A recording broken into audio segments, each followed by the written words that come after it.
This episode is going to be centered around the college football playoff and the impending changes. Ross Dellinger came out with an article a couple days ago. Big news flash in this entire article that I took away was the fact that the Big Ten and the SEC hold sole discretion on the future CFP format beginning in 2026, which just coincides with the ESPN new TV agreement that runs through 2031. That agreement grants them decision-making powers, but it also, and if you're listening on podcasts, I'm going to use air quotes here, it directs them to have meaningful consultation and input from the other conferences. We all can probably get the picture of what those meaningful consultations with the other conferences are going to be with the Big Ten and the SEC. If you look at Ross Dellinger's post on Twitter yesterday, or when it came out, a day and a half ago, whenever you saw it, tons of comments on it. Overwhelmingly, the majority were not positive comments. It talks of ruining the sport and, ruining the sport we love and blah, blah, blah. Whatever you think of it, we're here to tell both sides of it. My problem starts with the fact that no other sport that I'm aware of, right? You can correct me if I'm wrong. No other sport does multiple automatic qualifying bids at all. And if you can think of something here, let me know. And you add in the fact that... Are you talking about per conference? Because, obviously in college basketball, every conference tournament champion that gets an automatic qualifying bid for the NCAA Sure, tournament. I'm talking about, per conference. No other sport does it multiple bids per conference. Per conference, okay. Yeah. Or professional, whatever. You add in the fact that this sport has the lowest amount of regular season games played among all those sports. I disagree with you. I think the regular season is even more diminished than people were complaining about with the 12-team playoff. I think that by allowing two conferences to basically run and control and dictate this thing, and we'll get to the fact, obviously, those two conferences are the best two conferences in the sport of college football. You're devaluing wins in the ACC and the Big 12. And to be honest, I think you're devaluing wins in the SEC and the Big 10. You're saying you don't need to win as much of the games. Those teams were already getting the benefit of the doubt regardless in the format we just had. There were no other 3-loss teams discussed other than Alabama, Ole Miss, and South Carolina. Not a word was said about 2-loss BYU that had a comparable, we talked about it, but nobody else said BYU had a comparable resume to SMU with a head-to-head win over them. All we heard was the crying about Alabama and Ole Miss. So I think to start off, the regular season is greatly diminished. I don't know that the regular season is greatly diminished, but I see your point on the part of, the only thing I disagree with you on was when you made the comment about, the wins, winning all your games or winning as many games as possible doesn't matter. I still think that obviously matters in these larger conferences because you got to get into that top 4.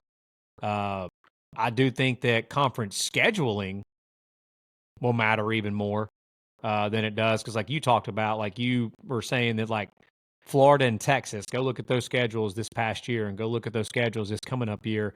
Those two teams are in the same conference, and you would never know it by how different and more difficult the Florida schedule is than the Texas schedule. We know Florida and Texas are in the same conference. I can't believe there were people on X that did not understand that you were saying what you were trying to say with that. Yeah. That blew my mind.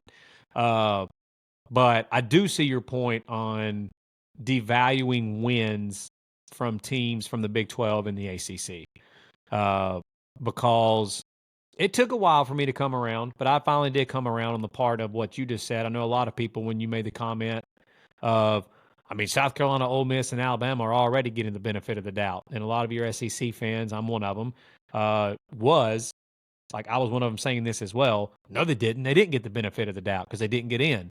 No, they did get the benefit of the doubt. They got an extra mulligan.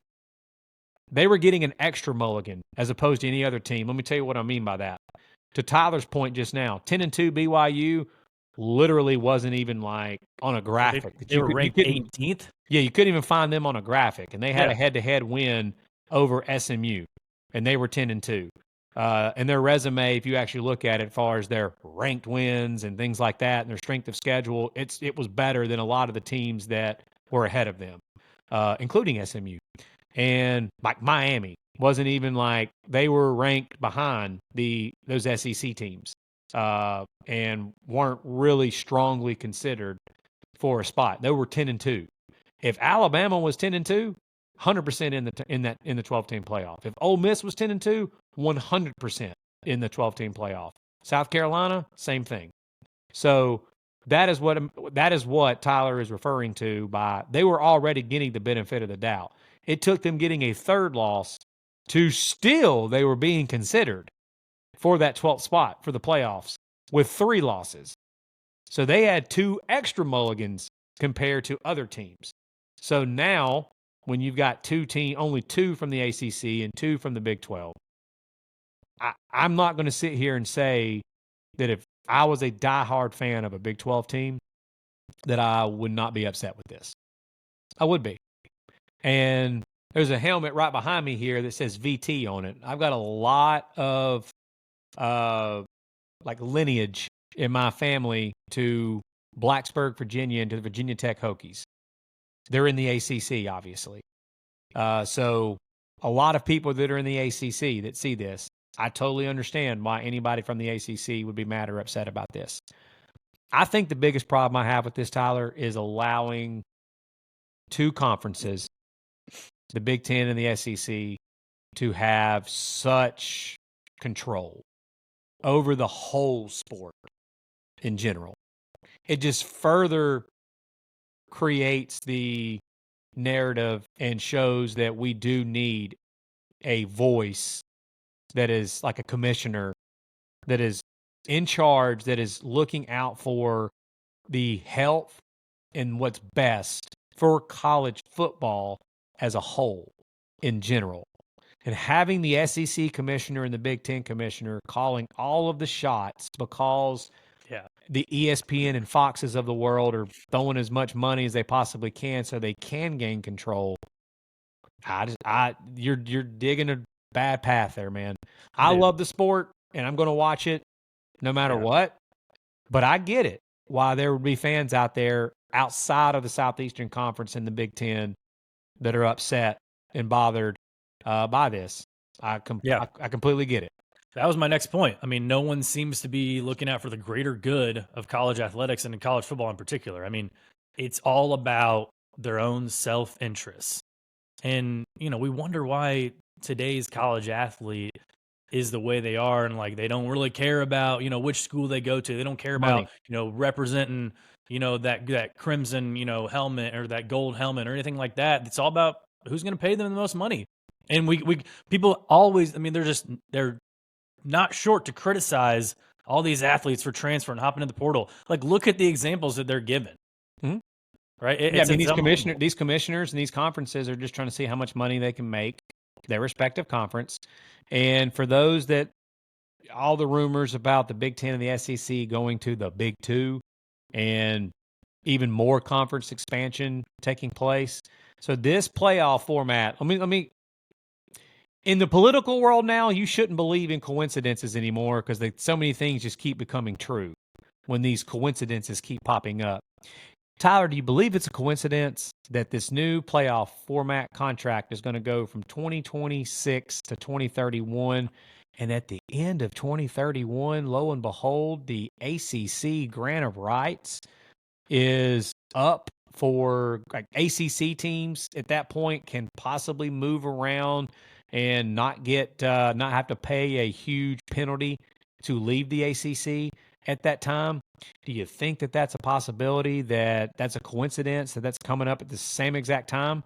And by the way, the SEC and the Big Ten already financially are completely separating themselves from the other conferences financially because of the contracts from Fox and the contract with Big Ten and the contract of ESPN with the Southeastern Conference. You know what else these programs get a ton of money for? Making the college football playoff, making a national championship game. So when there's going to be 4 teams from the SEC and 4 teams from the Big Ten that get guaranteed spots. And all of those millions of dollars are going to those 4 respective programs to be split amongst the rest of the programs in the SEC and the Big Ten. That's even more money that they're going to be getting as opposed to the G5 or the Big 12 or the ACC. So at this point, man. Yeah, somehow they all the ADs complain that they're operating in the red and they need more money from, donors to, pay for these rosters and all this stuff, like with all this money they're trying in supposedly. Dude, in Georgia and Alabama, they're literally trying to make NIL money for athletes exempt from state income taxes. But the rest of the citizens in those states still have to pay state income tax on the money that they make. And they're asking those same citizens in those states to donate their hard-earned money to those programs so these athletes for these programs can not pay state income tax on the NIL money that people are just divvying out to these kids. Yeah. Wild, bro. Yeah. Wild concepts. Yeah. All right, back to the cooking multiple, right now, bro. We are cooking. Back to the multiple AQs that I hate. My thing is the SEC and the Big Ten, they're going to get those spots anyways. Like they already got 58% of the teams that were in the playoff this past season. Like they're going to get that same percentage in the new models, right? I mean, they got 8 out of the 16 plus a couple more. You're at 50 to 60% right there. Everyone complained that this 12-team playoff dragged on way too long, right? Playing the game, the championship game on January 20th. Now we're going to add more mid teams to a playoff. And we're guaranteed to see teams that lose 25% of their regular season games make the college football playoff. And probably a 4-loss team, if we're being honest with it. I mean, 2024 showed us and showed everybody, like we talked about at the beginning of this episode, we didn't need more. We probably could have gone to 8. I mean, let me ask you a question. Who did Kirk Herbstreit say did not belong on the field in the college football playoff? 11-1 Indiana. 11-1 Indiana. And in the new format, they'd match up against like an 8-4 Iowa team this past year. And if Iowa gets some lucky breaks and they upset 11-1 Indiana, Iowa's getting an automatic qualifying bid. 8-4 Iowa. Like, what are we doing? I see what you're saying. What are we doing? I know, again, you're talking about if Iowa would get like the 4 seed. Oh, you're talking about if they could be a 15, 14 seed, whatever. You're talking about when the 3 plays 6 and 4 plays 5. Yes, exactly. On the conference play-in weekend. The 6 seed out of the Big Ten could possibly upset the 3 seed. And I think if I looked at it, Iowa would have been the 6th ranked team, and Ohio State was the 3.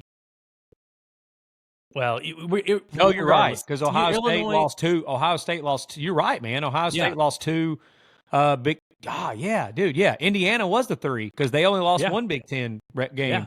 So it would have been Indiana versus, more than likely, like you said, Iowa. And Ohio State plays Illinois.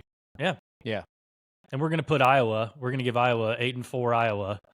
An automatic spot. They still be a 13, 14 seed, right? 15 seed, playing a 4 seed. So still a tough round game. But, like, come on. Like, what are we doing over here overall in the big picture of this thing? Yeah, man, I didn't think about that. That's tough. Yeah, that's tough. This is where Tony Reale would give me a couple points on my ticker. Probably so. I don't know, man. I'm still of the belief that most years that, again, in those conference championship, like the conference play-in games to get into the playoff, having de facto playoff games, I'm still for that. I think. My point is you don't have to really earn it anymore. Like, you get a 1-game play-in. Like, come on. Like, you even said Alabama didn't deserve to make that playoff last year, but in a 16 team they would have.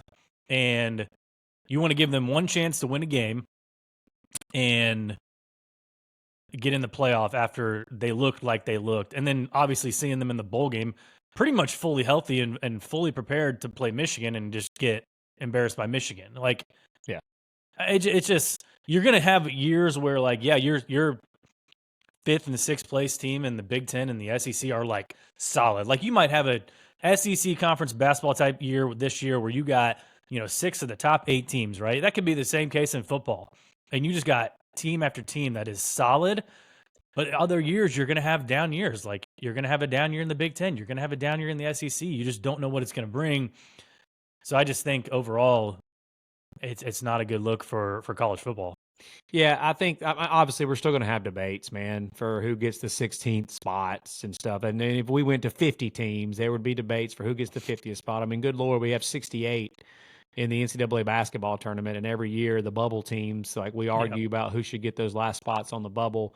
I think probably what this eliminates a little bit is, like, this past year, it does eliminate the debates of, like, Indiana still would be in. SMU would still be in this new format. SMU still gets the in. Debates after the fact. Yeah. The Alabamas, the South Carolinas, the Ole Misses, those teams would have gotten in and could have settled it on the field in a playoff format, in a playoff game.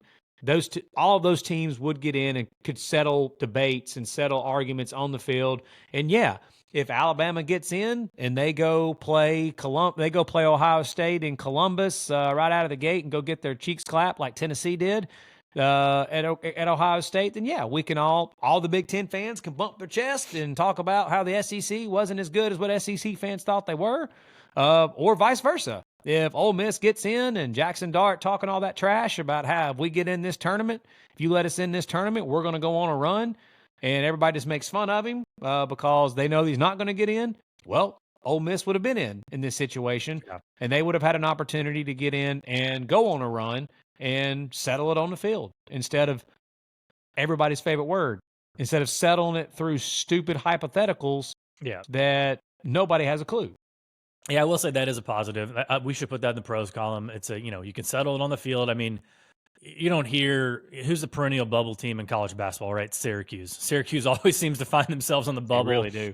And when Selection Sunday comes out, it's all about like, oh, who made it? Did Syracuse make it? Whatever.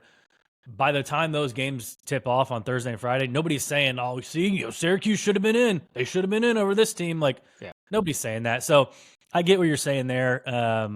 That they would have had a chance to prove themselves, and maybe Ole Miss would go on a run, right? Maybe they would get to the Final Four. I don't know. Yeah. So I just personally think that going from 12 to 16 or 12 to 14 is not going to devalue the regular season so much more. Where we would be in just completely uncharted waters would be so many automatic qualifying bids from these conferences. I see your point. I think my point, talking about biggest cons, I think my biggest con is the multiple automatic qualifying bids. I mean, you know me, and I hate the whole my conference is better than your conference crap that we hear all season, off season, year round, whatever. Let's just get rid of auto bids and let's just choose the 16 best teams. Like, let's reward the actual teams, not the conferences. Yeah, I'd be okay. I'd be okay with that. And I think your problem with this, though, is that the problem is we've got two conferences dictating the terms, so they're going to get what they want. Like, let's reward the teams, not the conferences. We already said they get 58 to 60% of the teams in there anyways because everyone is in agreement. Those are the two best conferences in the sport. Yep. So if everybody already knows that, why do you got to, put in these floors for your conference? Like, it's all about money, and it just drives me crazy. Yeah, we've kind of beat a dead horse on this part. This is all about money. Yeah. Don't let anybody fool you. Don't let Greg Sankey and Tony Batiti and all them try to fool you and say that they know that their conferences are the best. They just want to be sure. There is no other reason, none, that they could be wanting 4 automatic bids per each conference, and then giving other power conferences only 2 each, because no other reason other than money. And I heard Greg McElroy say this the other day, and I agree with him 1,000%. I mean, you and I both work in the business world and stuff. We know how this works. It's all about leverage. And right now, unfortunately, the ACC and the Big 12 and the G5 teams and conferences have 0 leverage. Dude, I'm absolutely shocked that nobody heard about this memorandum that came out with the SEC and the Big Ten having this control over this in 2026. Yeah, me either. And then B, how did the other conferences not call their bluff and just say, because, that was the threat, I'm sure, that, hey, you don't give us this, we're going to break off and do our own thing. And that was the threat. Like, how do they agree to let them have control like that? Well, again, man, here's the leverage part of this. And I know you already know this, but I'm just going to say it because, like, when you actually hear these names, what is the ACC and the Big 12 and all those conferences in college football? What is college football without Michigan, Ohio State, Alabama, Texas, LSU, Georgia, and so on, Penn State? And we know what would have happened too. They would have taken Notre Dame with them. Notre Dame. There's the leverage, man. I mean, no offense, but Texas Tech and West Virginia and even Florida State and a lot of those programs, there's not enough of those programs to carry enough weight to do what you just said in regards to let's call their bluff and tell them if they want this and they want that, to hell with them. We'll go do our own thing. You can go do your own thing. That sounds good. And when you're making $5 and pennies on the dollar while the other ones are making billions of dollars because the ESPN and Fox and all these channels aren't going to pay for your product because they're going to pay for the product of all of those programs that I just mentioned, the conferences that have all of those programs. That was why the Big Ten swung their stick and brought in the Oregons and the Washingtons and USCs and UCLAs, and the SEC brought in Texas and Oklahoma. That was why they didn't go get Texas Tech and Kansas. Because those programs that I just said that those two conferences got, they move the needle financially. They just do. It all comes back to, again, the almighty dollar and money. And I know there's a lot of people that has heard me say that and want to throw up in their mouth, and I get it. This is college football we're talking about. But get into reality here, folks. This is where we're at. Yeah. We both you've heard us, we both have a problem with the fact that money is driving everything. It's because they don't have a direct leader, a commissioner like you were talking about, who's looking for the interest. And we know where this is going, man. College football is supposed to be about more than money. Like, that's what the fans who truly love the sport for what it is, like, they just want to watch the pageantry and the passion and the intensity of the games and the rivalries and all that. Yep. It's supposed to be about more than money. When money gets involved, like it is, like, it just pisses the majority of the fans off. Yep. Last one, that it is a pro. I should have mentioned this earlier. Rivalries. I think that more conference games will preserve that. There were games this year, man, in the SEC that I just can't believe as an SEC fan that I am that just didn't happen. Like, I can't believe as an Alabama fan that the Tide didn't match up with Ole Miss this year. I know the Ole Miss Alabama isn't some big rivalry per se, but when you only play 8 conference games and you have 16 teams in a conference and you're rotating all these schedules year in and year out, the fact that you're going to play an extra conference game like that, I think has the better opportunity to preserve some of the bigger rivalries that us as fans want to see. Okay? Like, dude, I heard Fornelli and that bunch on Cover 3. Mm-hmm. Like, college football fans across the entire country don't necessarily sit around and think about Illinois versus Indiana. Okay? Let's be real. Yeah. But Illinois fans and Indiana fans, that's a big deal to those fan bases. They want to see those two teams match up. Yeah. So when you have more conference games in these larger conferences, I do think that's going to have a better chance of preserving more of the rivalries and more of the matchups that we as fans like to see on a year in, year out basis and don't have to wait 4 years to watch those teams play each other again. Dude, how many litigators and lawyers out there do you think are salivating over the fact that, like, yeah, we're going to try like crazy to get our teams into the Big Ten and the SEC?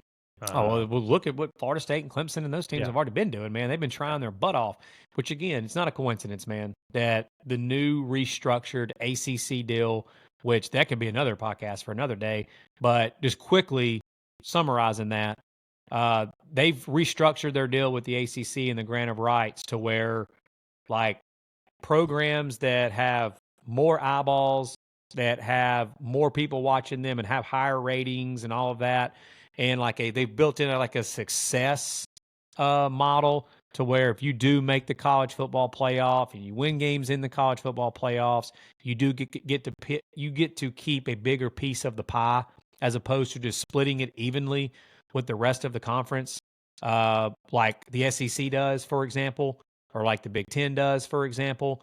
So like if Clemson goes to and Florida State go to or Miami, whatever, they've got more fans and more people that watch their games than Wake Forest does. That's just obvious, okay?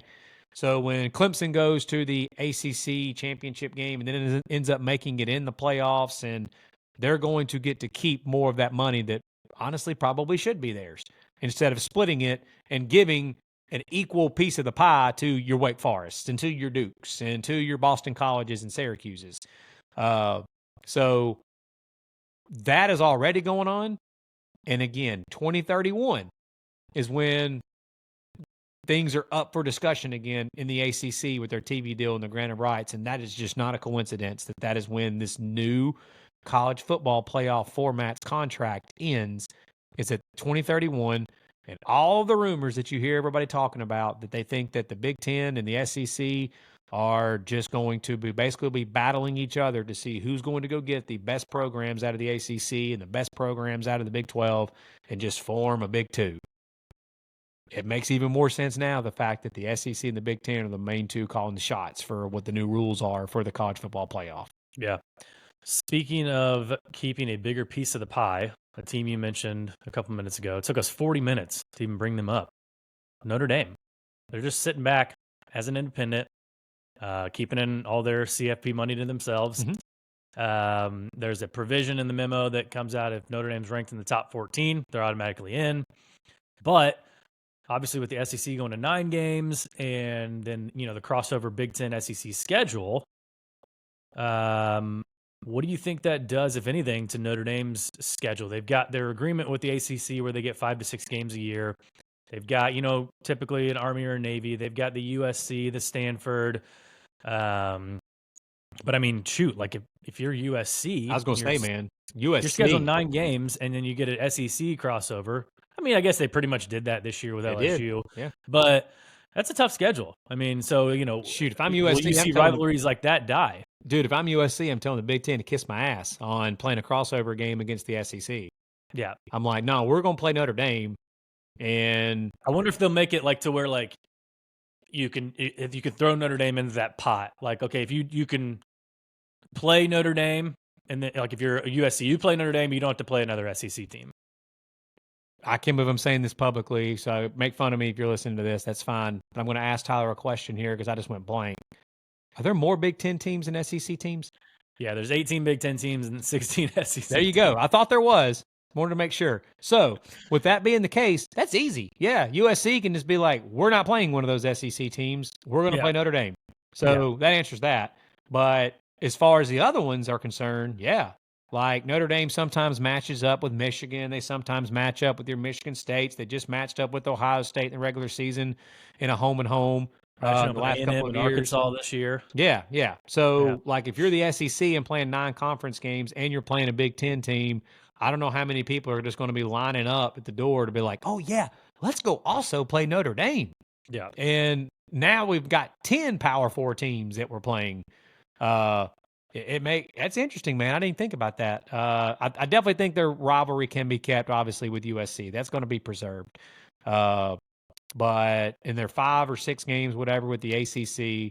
But outside of that, that will be, honestly, man, it's all driven by money. It's what it is. Yep. So I can promise you ESPN and Fox are going to be going to the Big Ten and the SEC like, hey, yeah, schedule Notre Dame. Schedule the team with the largest alumni and the largest fan base on the planet. Mm-hmm. And there'll be even more eyeballs and more money coming our way if we schedule Notre Dame in some of these games. So they'll with that being, that's good, man. We're just talking through it here, like together. Notre Dame will still get some Big Ten and SEC teams because all they care about is money. So Notre Dame moves the needle, obviously, as far as financially is concerned, of matching up. And NBC getting Notre Dame when they play whoever at home, NBC gets that, piece of the pie. Mm-hmm. And when Notre Dame comes to the SEC or the Big Ten, that's going to be a boatload of money that the SEC and the Big Ten are going to make, Fox and ESPN are going to make for hosting the Fighting Irish on a television matchup. Yeah, and they're going to get their 5 or 6 ACC teams, and more than likely they've got. I mean, that's again, they're gonna have an extra mulligan. Like they still won't do the conference play-in weekend, nothing like that. Mhm. They could lose 2 games and be in the playoff. Oh, Like 10-2 that's Notre easy. Dame's going to be in the top 14, no, Yeah, for sure. yeah. Absolutely. So, and everyone's going to hate that because everyone hates the fact that they're independent. And I always say to everybody on our TikTok or Instagram or X, whatever you want to comment to us on, if being an independent was so easy, why doesn't everybody do it? All the Georgia fans complaining about being an independent, go play in a conference. Why don't you guys just come be an independent? Just make your own schedule. Why aren't you doing that? Right? Yeah, 'Cause you can't. I definitely used to be one of those people, and now that I've really looked into it. Like Notre Dame's allowed to be independent, and they're allowed to function very well as an independent because of their contract with NBC. Mhm. If you're going to go be an independent, you have to move the needle enough to get a television partner to want to televise all of your games, every single one of your games, like NBC does with Notre Dame. And there's not very many programs, man, that I think that would be able to move the needle enough to be able to do that. Or you got to have, like you said, you got to have people who want to come play you on ABC or Fox, and they want to pay the money to do that. But like, Yep. or you got to be UConn, I guess, right? Yeah, So- there honestly, man, is only we're not going to go into who that could be, but there's only probably 4 or 5 teams that could possibly even remotely have a chance to be able to do it and succeed like Notre Dame. Most of those 4 or 5 teams wouldn't want to leave the conference they're in because Correct. that's a guaranteed moneymaker. Yep. They kind of like have a floor built in there where Yep. Notre Dame's just independent. Like we said, they just go out and they make their own money. Yeah, the 3 ACC teams like Florida State, Clemson, and Miami, no. I mean, teams like Florida State, Penn State, Miami, like all these teams used to be independent. There's a reason that they all went and they joined a conference for that conference money, and Notre Dame didn't. Yeah, there's probably 2 or 3 SEC teams and 2 Big Ten teams that have the brand and have the alumni and move the needle enough brand recognition wise and stuff. I know there's a lot of fans out there that think that your team could do that. It's just not true, man. This is not true. All